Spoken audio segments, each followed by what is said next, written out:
The morning sun cast long shadows across the marble floors of Windsor Castle as 8-year-old Prince George wandered through the grand corridors.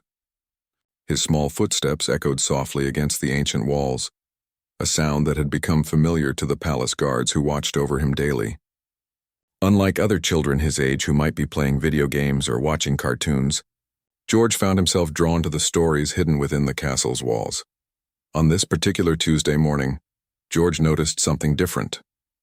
The usual cheerful chatter among the staff seemed subdued, and several guards appeared unusually quiet at their posts. His curious nature, inherited from both sides of his royal lineage, compelled him to investigate. As he approached the East Wing, he spotted Sergeant Thomas Mitchell standing rigidly at his station near the Queen's portrait gallery. Sergeant Mitchell had been serving at the palace for nearly 15 years. His weathered face told stories of countless hours standing guard, protecting the royal family through various events and ceremonies. George had always been fascinated by the guards' colorful uniforms and their unwavering dedication. But today something seemed off about Sergeant Mitchell's usually perfect posture. The young prince approached slowly, his diplomatic training already evident in his careful observation of the situation. He noticed how Sergeant Mitchell's hands trembled slightly as he gripped his ceremonial weapon, and how his eyes seemed distant, focusing on something far beyond the ornate wallpaper. George had learned from his father, Prince William, that sometimes the most important conversations begin with simply being present for someone who needs it. "Good morning, Sergeant Mitchell," George said softly, his voice carrying the politeness instilled in him since birth, yet warm with genuine concern. The guard straightened even more, if that was possible, and responded with the traditional, formal greeting required when addressing a member of the royal family. But George sensed something deeper was troubling the man who had always been kind to him.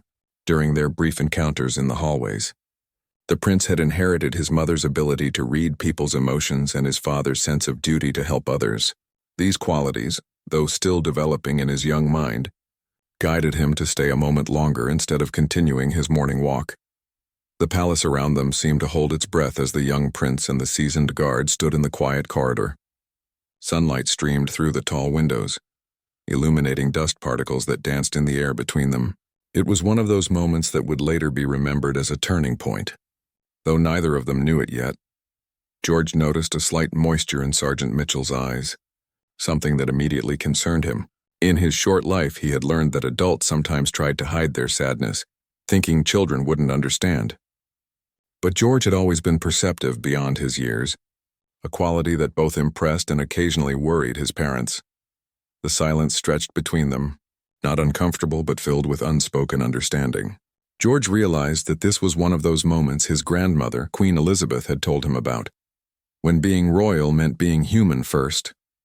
The lessons about compassion and empathy that his parents had carefully woven into his education suddenly felt very real and immediate. Sergeant Mitchell, for his part, was struggling with news he had received just hours before. His younger brother, who served in the military overseas, had been injured in an accident. The family was dealing with medical bills and uncertainty about his brother's recovery. As a palace guard, Mitchell had always prided himself on maintaining perfect composure, never allowing personal matters to affect his professional duties. But today was different. The weight of worry about his brother, combined with the financial stress his family was facing, made it nearly impossible to maintain his usual stoic demeanor. He had arrived at work hoping that the familiar routine and the honor of serving the royal family would provide some distraction from his troubles. Instead, he found himself fighting back tears while trying to maintain the dignity and professionalism expected of someone in his position. The irony wasn't lost on him that he spent his days protecting others while feeling utterly helpless about protecting his own brother. George, sensing the man's distress without understanding its source, felt a strong urge to do something helpful. This impulse came naturally to him, nurtured by parents who had always emphasized the importance of using their privileged position to help others. Even at his young age, George understood that being born into royalty came with responsibilities, not just privileges. The morning continued around them as other staff members moved through the corridors, attending to their various duties. The palace was alive with its usual activity: maids cleaning, chefs preparing meals, secretaries handling correspondence, and other guards maintaining their posts. Yet in their small corner of this grand institution, a moment of human connection was beginning to unfold. George made a decision that would surprise everyone, including himself. Instead of politely excusing himself and continuing his walk as protocol might suggest, he chose to stay and try to understand what was troubling this kind man, who had always treated him with such respect and warmth. This simple choice, to pause, to notice, and to care, would set in motion a series of events that would touch the hearts of everyone in the palace and remind them all of the true meaning of service and compassion. "Sergeant Mitchell, are you feeling all right?" George asked gently, his young voice carrying a maturity that often surprised adults who interacted with him. The question was simple, but it came from a place of genuine concern that immediately caught the guard off guard. For a moment, Sergeant Mitchell struggled with how to respond. Royal protocol dictated that personal matters should never be discussed with members of the royal family, especially not with a child. Guards were trained to be invisible, professional, and completely focused on their duties. Personal problems were supposed to be left at home, never brought into the sacred halls of the palace, but there was something about Prince George's sincere expression and patient waiting that made it difficult to simply brush off the question with a standard response. The 8-year-old stood there, not fidgeting or looking around impatiently like most children would, but genuinely waiting for an answer with the kind of focus usually reserved for much older, more experienced diplomats. "Your Highness, I am perfectly fine. Thank you for your concern," Mitchell replied, his voice steady but lacking its usual conviction. Even as he spoke the words, he knew they sounded hollow. The young prince had clearly noticed something was amiss, and his training in reading people told him that a simple dismissal wouldn't satisfy George's curiosity or concern. George tilted his head slightly, a gesture he had inherited from his father when concentrating on something important. He had spent enough time around adults to know when someone was giving him a polite but incomplete answer. His parents had always encouraged him to be honest about his feelings and had taught him to value authenticity in others. "My mother says that sometimes when we say we're fine, we're really not fine at all," George said thoughtfully. "She says it's okay to not be fine sometimes, and that talking about it can help." His words carried the wisdom of someone much older, filtered through the innocent honesty of childhood. The simplicity and truth of this statement hit Sergeant Mitchell unexpectedly hard. Here was this young prince who could have anything he wanted, taking time to notice and care about the emotional state of a palace guard. It was a level of compassion and attention that many adults never showed to those they considered beneath their social status. Mitchell found himself at a crossroads. He could continue to maintain the professional distance required by his position, or he could acknowledge the genuine human connection that Prince George was offering. The weight of his worry about his brother, combined with the unexpected kindness from someone so young, began to crack his carefully maintained composure. "Your Highness is very perceptive," Mitchell said carefully, his voice slightly rougher than usual. "I did receive some concerning news about my family this morning, but I assure you it will not affect my duties here at the palace." George's eyes widened with concern, and he stepped closer to the guard. At 8 years old, he didn't fully understand all the complexities of adult problems, but he understood worry and sadness. He had felt these emotions himself when his great-grandmother had been ill, or when his parents had to travel for extended periods. "Is someone in your family sick?" George asked directly, his question cutting through any pretense with the straightforward honesty that children possess. There was no judgment in his voice, only genuine concern for someone he had come to regard as part of his extended palace family. Mitchell hesitated, then nodded slowly. "My younger brother serves in the military, and he was hurt in an accident. The doctors say he'll recover, but..." His voice trailed off as he struggled to maintain his composure while discussing such personal matters with a member of the royal family. "But you're worried about him," George finished gently, showing an understanding that surprised Mitchell. "When my great-grandmother was in the hospital, I was scared too, even though everyone told me she would be okay. It's hard when someone you love is hurt." The simple acknowledgement of his feelings, spoken with such innocent wisdom, nearly brought tears to Mitchell's eyes. In all his years of service, no member of the royal family had ever asked about his personal life or shown interest in his well-being beyond his professional capabilities. George stood quietly for a moment, processing what he had learned. His young mind was working through the situation, trying to understand not just what was happening, but what he might be able to do to help.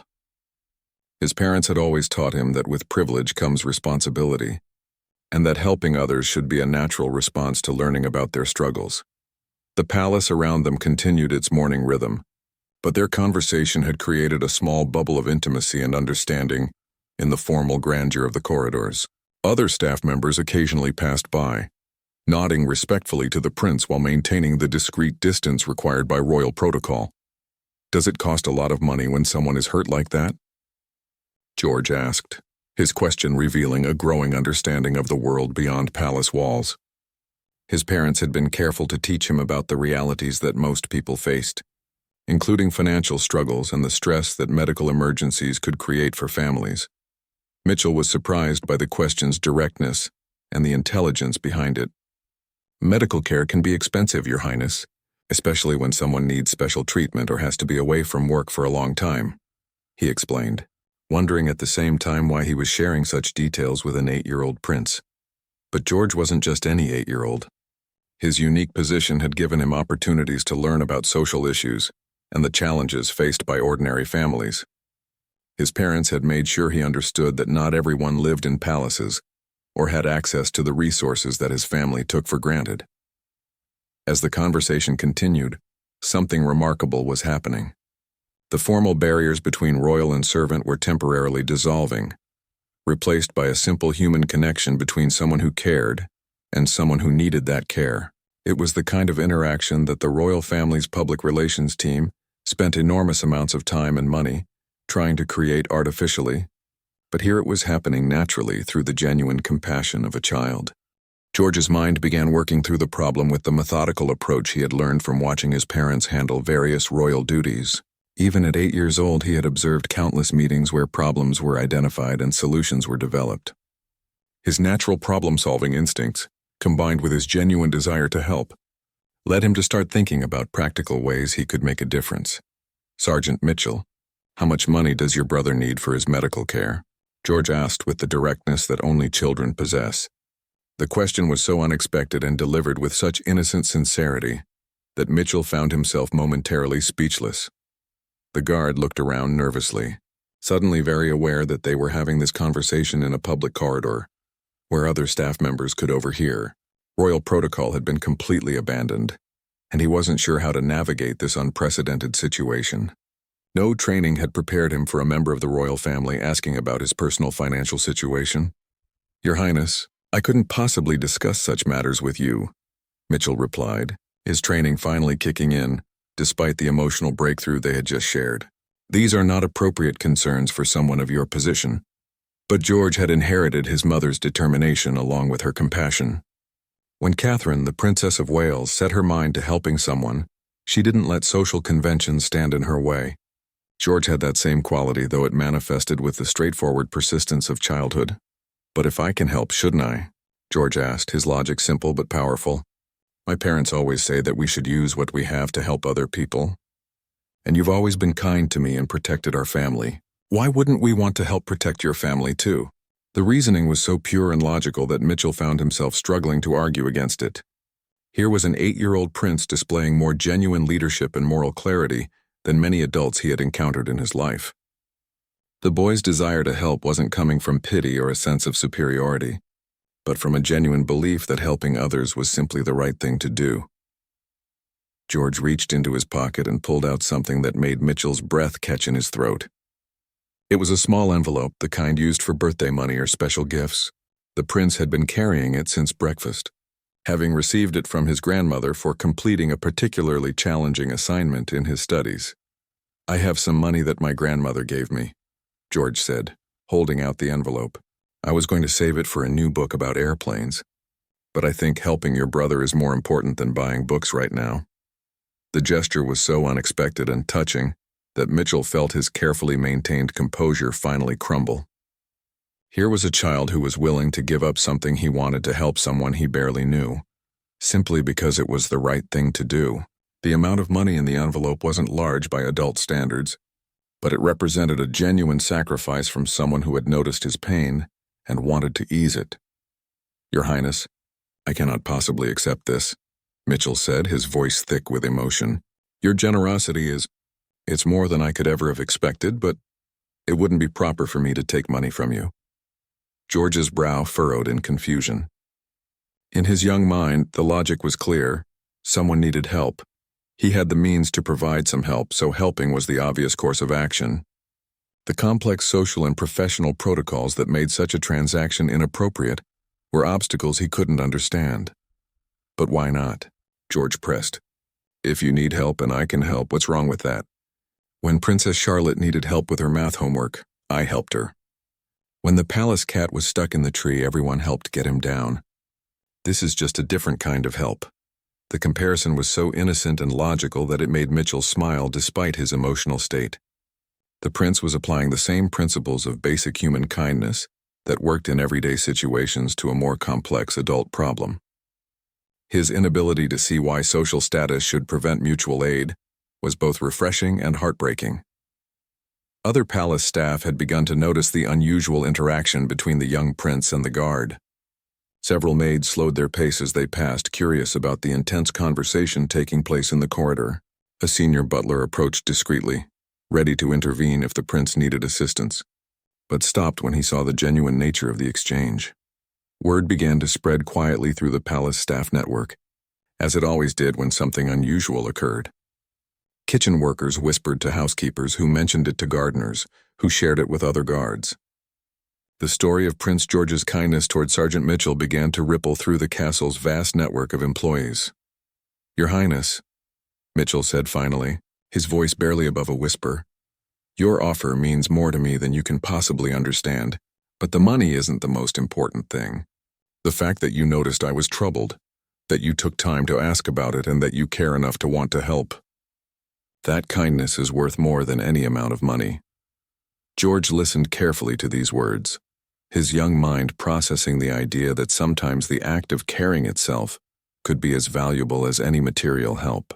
It was a lesson about human dignity and compassion that no formal education could have taught him as effectively as this real-world experience. But the 8-year-old prince wasn't ready to give up on finding a practical solution to Sergeant Mitchell's problem. His developing understanding of his position and resources told him that there had to be ways to help that would be both meaningful and appropriate. His mind began working through possibilities with the determination that would one day make him an effective leader. The envelope remained in George's outstretched hand, a symbol of his sincere desire to help. The sight of this small gesture was beginning to affect not just Sergeant Mitchell, but everyone who witnessed or heard about it throughout the palace. As George continued to hold out the envelope, something remarkable began to happen throughout the palace. The senior butler, who had been observing from a distance, was deeply moved by what he witnessed. In his 30 years of service to the royal family, he had seen many acts of charity and kindness, but most were formal occasions with cameras present and carefully planned by public relations teams. This was different. This was a child acting purely from his heart, with no thought of recognition or reward. The butler quietly approached a group of kitchen staff and shared what he had observed. Within minutes, the story had spread to nearly every corner of the palace, carried by the invisible network of communication that exists among people who work closely together. In the kitchen, Chef Margaret wiped tears from her eyes as she heard about the young prince's generous offer. She had been preparing meals for the royal family for over a decade, and had always been impressed by Prince George's polite behavior and obvious intelligence. But this story revealed a depth of character that moved her profoundly. That boy has a heart of gold, she whispered to her assistant. To think that he would give up his own money to help Thomas's brother. It reminds me why we're honored to serve this family. Similar conversations were taking place throughout the palace. Guards shared the story during shift changes. Maids discussed it as they cleaned the endless rooms, and groundskeepers talked about it as they tended to the gardens. Each person who heard the story felt a renewed sense of pride in their service and a deep appreciation for the character being demonstrated by the future king. Back in the corridor, George was growing more determined to find a way to help Sergeant Mitchell. Despite the man's protests about accepting the money, the prince's young mind was working through various possibilities, drawing on conversations he had overheard between his parents about charitable work and problem-solving. What if we asked my father? George suggested suddenly, his face brightening with the possibility. He's always helping people with different problems. Maybe he would know the right way to help your brother. The suggestion made Mitchell even more uncomfortable. The idea of involving Prince William in his personal problems seemed overwhelming and inappropriate. Your Highness, I couldn't possibly trouble His Royal Highness with my family's situation. He has far more important matters to attend to. But George's understanding of his father was different from what most people assumed. He had grown up watching Prince William engage with people from all walks of life, always treating everyone with respect and genuine interest. To George, his father wasn't just a prince who dealt only with important state matters. He was someone who cared about individual people and their problems. But my father likes helping people, George insisted with the confidence of a child who knew his parent well. He always says that the most important part of being royal is making sure people are taken care of. And you take care of us every day, so we should take care of you too. The logic was impeccable, delivered with the pure honesty that only children can muster. Mitchell found himself touched not just by the boy's generosity, but by his obvious love and admiration for his father, and his clear understanding of the responsibilities that came with royal privilege. Meanwhile, news of the interaction had reached Princess Catherine through her private secretary, who had heard about it from one of the senior staff members. Catherine immediately understood the significance of what was happening. Her son was demonstrating the values she and William had worked so hard to instill in him, but he was doing it naturally, without prompting or guidance. She quietly made her way toward the corridor where George and Sergeant Mitchell were still talking, not to interfere, but to observe this important moment in her son's development. From a distance, she could see George's animated gestures as he continued to try to convince the guard to accept his help. Catherine's heart swelled with pride as she watched her 8-year-old son display the kind of compassion and leadership that she hoped would define his future reign.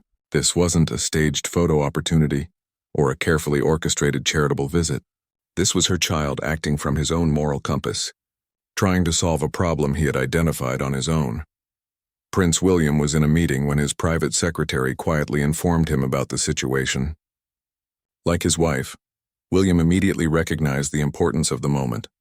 He politely excused himself from the meeting and made his way toward the East Wing, curious to see how his son was handling this complex situation. When William arrived, he found a small crowd of palace staff discreetly observing from various locations around the corridor. Everyone was moved by what they were witnessing, and no one wanted to interrupt what had become a profound demonstration of human kindness and compassion. George was still earnestly trying to convince Sergeant Mitchell to accept his help when he noticed his father approaching. His face lit up with excitement, seeing this as the perfect opportunity to get adult assistance in solving the problem that had captured his attention and concern. "Papa," George called out, his voice filled with relief at his father's arrival. "Sergeant Mitchell's brother was hurt and he needs money for the doctors, but he won't let me help him. Can you tell him that it's okay to let us help?"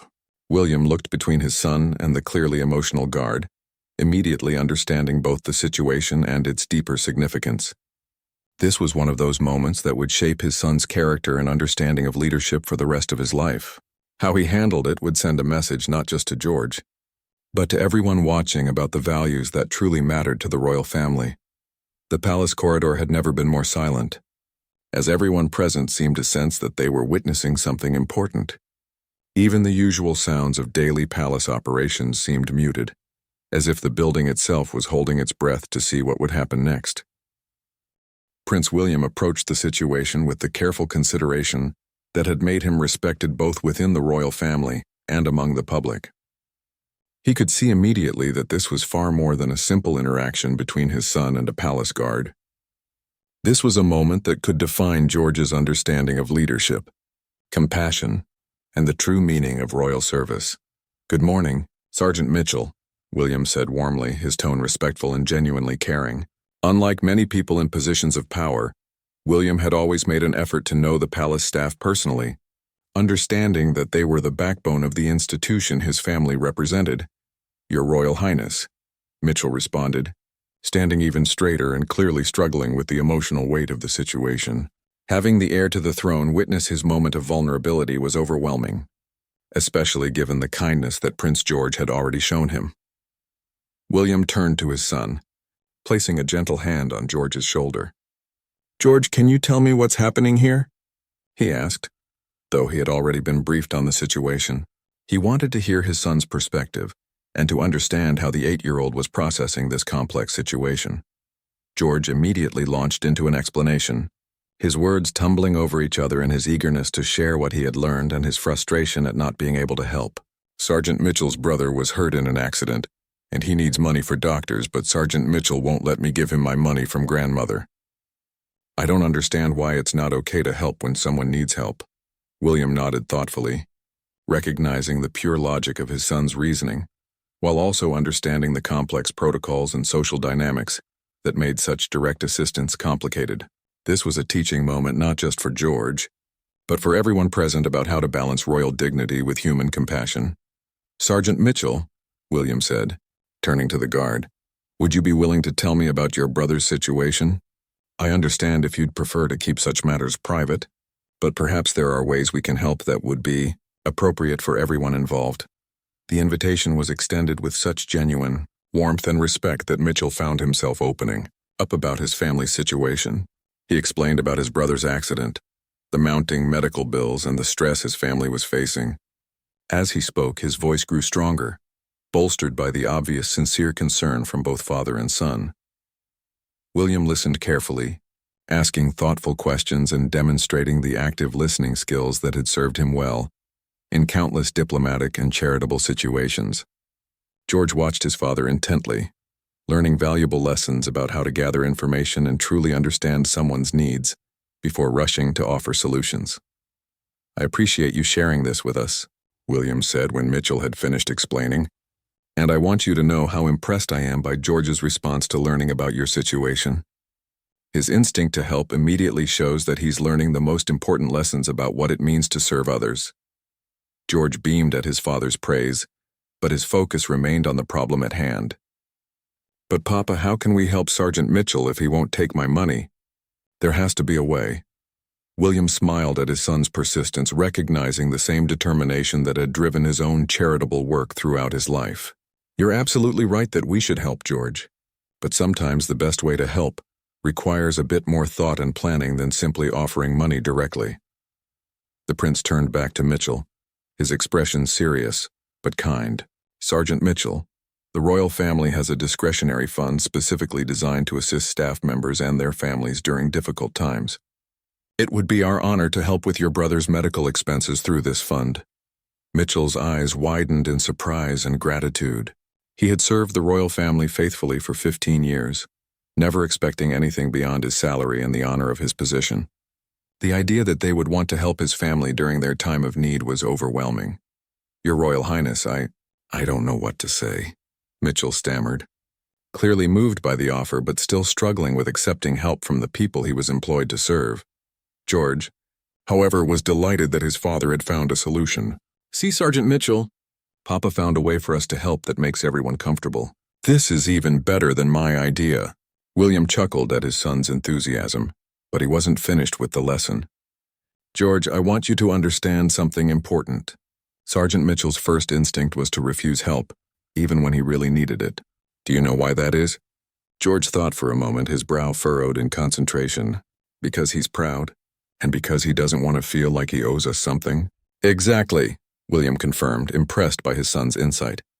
"Pride and dignity are important to everyone, no matter what their position in life. When we help others, we have to do it in a way that preserves their dignity and shows respect for who they are as people." The lesson was profound, and George absorbed it with the intensity he brought to all learning experiences. Around them, the palace staff who had been discreetly observing were equally moved by the wisdom being shared and the obvious love and respect between father and son. Princess Catherine, who had been watching from a nearby alcove, stepped forward to join the conversation. Her presence added another dimension to the moment, as she represented the more common perspective that George would need to understand as future king. "George," she said softly, "you've shown today that you have a truly kind heart and good instincts about helping others. But your father is right that we need to be thoughtful about how we help.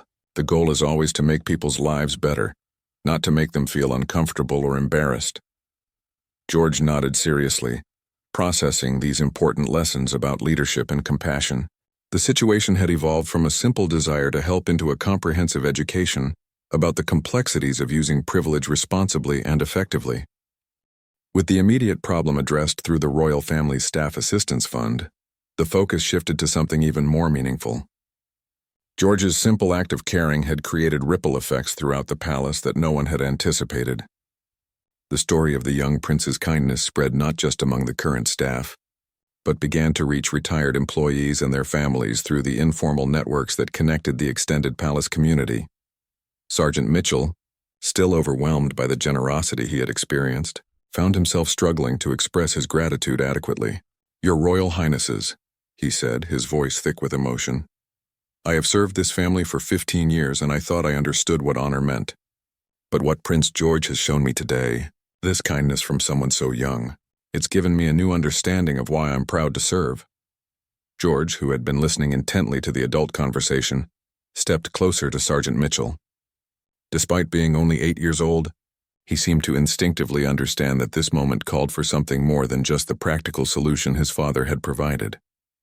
"Sergeant Mitchell," George said seriously, looking up at the tall guard with genuine respect, "I want you to know that you don't have to thank us. You protect my family every single day and you're always kind to me when I see you in the halls. That makes you part of our family too, and families help each other." The simplicity and sincerity of this statement hit everyone present with unexpected force. Here was a child who clearly understood that relationships mattered more than protocols, that loyalty and kindness created bonds that transcended formal roles and social positions. Princess Catherine reached for her son's hand, squeezing it gently in a gesture of pride and approval. She had spent countless hours with William discussing how to raise their children with proper values, despite their extraordinary circumstances. Seeing George demonstrate such natural empathy and wisdom confirmed that their efforts were succeeding.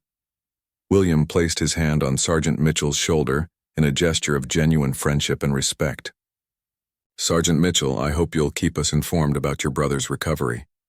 And please know that what George said is absolutely true.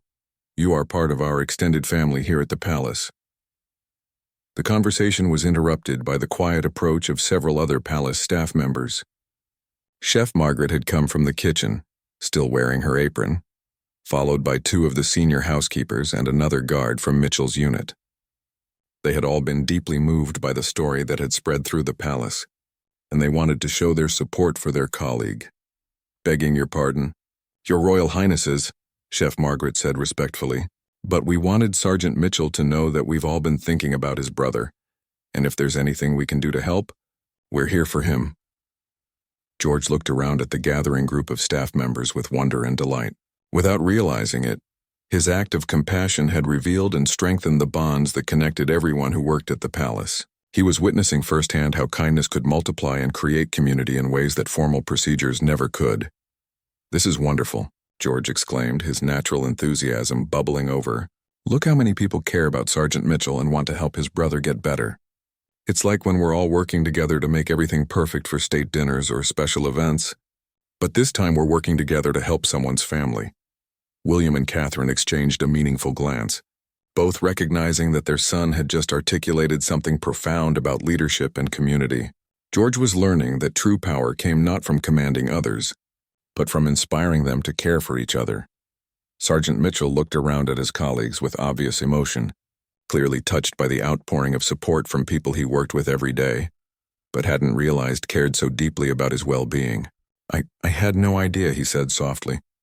"We all work so hard to maintain professional standards that I never realized we were also building these kinds of connections." One of the housekeepers stepped forward, a woman who had worked at the palace for nearly 20 years. "Thomas, we all look out for each other here, but sometimes we're not good at saying it out loud. Prince George has reminded us all that it's important to show people we care, not just assume they know." George beamed at this observation, clearly pleased that his actions had helped people realize they cared about each other.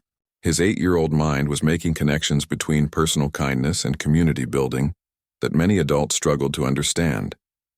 "Maybe we should always tell people we care about them," George suggested with the straightforward logic of childhood. Then when something bad happens, like Sergeant Mitchell's brother getting hurt, everyone would know right away that they want to help. The suggestion was so simple and wise that it left the adults momentarily speechless. In trying to solve one person's immediate problem, George had inadvertently identified a broader opportunity to strengthen the entire palace community. Princess Catherine knelt down to George's level, bringing herself to eye level with her son. "George, do you understand what an important thing you've done today? You didn't just help Sergeant Mitchell. You helped all of us remember why we care about each other." George nodded thoughtfully, then looked back at Sergeant Mitchell with obvious concern. "Will you tell us when your brother is feeling better? I want to know that our help worked." Mitchell's composure finally broke completely, and tears streamed down his face as he nodded. "I will, Your Highness. I absolutely will. And I want you to know that your brother will hear this story, and he'll know that a future King of England cared enough to help him when he was hurt." The moment had become something far greater than anyone had anticipated. When George first noticed that Sergeant Mitchell seemed troubled, it had become a demonstration of the very best aspects of human nature and a reminder of the true purpose behind the institution of monarchy. As the group of palace staff began to disperse, each returning to their daily duties with renewed purpose and connection, Sergeant Mitchell remained for a moment longer. The transformation in his bearing was remarkable. The worry and tension that had marked his posture that morning had been replaced by something that could only be described as profound. Gratitude mixed with renewed dignity. "Your Royal Highnesses," he said, standing straighter than he had all day. "I came to work this morning feeling lost and helpless. I was struggling to maintain my professional composure while my heart was breaking for my brother. I never imagined that sharing my burden would lead to such overwhelming support and kindness." George, who had been absorbing all the adult emotions swirling around him, stepped forward one more time. With the unconscious grace that seemed to come naturally to him, he extended his small hand to Sergeant Mitchell for a handshake, a gesture of respect between equals that surprised everyone present.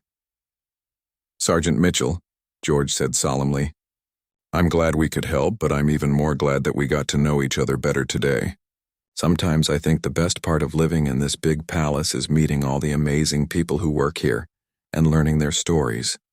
The handshake lasted longer than usual, with Mitchell clearly moved by the young prince's gesture of respect and friendship. When they finally released hands, Mitchell straightened into his formal guard position, but his eyes remained warm with genuine affection for the boy who had changed his entire outlook on this difficult day. Prince William watched this exchange with profound pride, recognizing that his son had just demonstrated the kind of leadership that couldn't be taught in any classroom or formal training program. George had shown intuitive understanding of how to connect with people across social boundaries while maintaining appropriate dignity for everyone involved. "George," William said as they prepared to leave Sergeant Mitchell to return to his duties, "I want you to remember this day. You've learned something today about leadership that many people never understand. That true power comes from caring about others and using your resources to help them, not to demonstrate your superiority over them." Princess Catherine added her own observation, speaking both to her son and to the staff members still within earshot. "Today has reminded all of us that we're part of a community where everyone matters." George's kindness helped us see connections that were already there, but weren't always visible. As the royal family began to walk away from the scene of this morning's remarkable encounter, something unprecedented happened. Sergeant Mitchell, still maintaining his formal position, began to applaud quietly. The sound echoed through the corridor, and within moments, other staff members who had witnessed or heard about George's kindness joined. The applause wasn't loud or dramatic. It maintained the dignity appropriate to the palace setting, but it was unmistakably heartfelt. Palace workers emerged from nearby rooms drawn by the sound and quickly understood what was happening. The applause spread organically through the corridors as word continued to travel about the young prince's extraordinary display of compassion. George turned around in wonder at the sound, his eyes wide with surprise and delight. He had never been applauded for simply being kind to someone, and the experience was both thrilling and humbling. He waved shyly at the staff members, his natural modesty evident even as he enjoyed this moment of recognition. Prince William stopped walking and turned to acknowledge the applause with a respectful nod to the staff. "Thank you," he said simply, his voice carrying to everyone present. "Your kindness to our family every day makes this possible." George is learning from all of you what it truly means to serve others." The applause gradually faded, but the atmosphere in the palace had been permanently changed. Word of the morning's events would continue to spread beyond the castle walls, eventually reaching the broader public through the informal networks that always surrounded the royal family. The story would be told and retold, growing in significance each time as people recognized its deeper meaning about authentic leadership and human compassion. That evening, George sat with his parents in their private quarters reflecting on the day's events. The 8-year-old was processing not just what had happened, but what it meant and how it might influence his understanding of his future role. "Papa," George asked thoughtfully, "do you think being king means you get to help more people, or does it make it harder to help people?" William considered the question seriously, recognizing its profound implications for his son's future. "I think it means you have more opportunities to help people, George, but you have to be very thoughtful about how you do it. What you did today was perfect because you saw someone who needed help. You cared enough to try to understand their problem, and you found a way to help that made everyone feel good about the solution. And," Catherine added, "you didn't help because you thought it would make you look good, or because someone told you to. You helped because you genuinely cared about Sergeant Mitchell's feelings and his family's welfare. That's the kind of motivation that makes for good leadership." George nodded, storing away these lessons for future reference. As he prepared for bed that night, he asked one final question that would become part of family legend. "Can we make sure to check on Sergeant Mitchell's brother regularly? I want to know when he's completely better so we can celebrate with Sergeant Mitchell."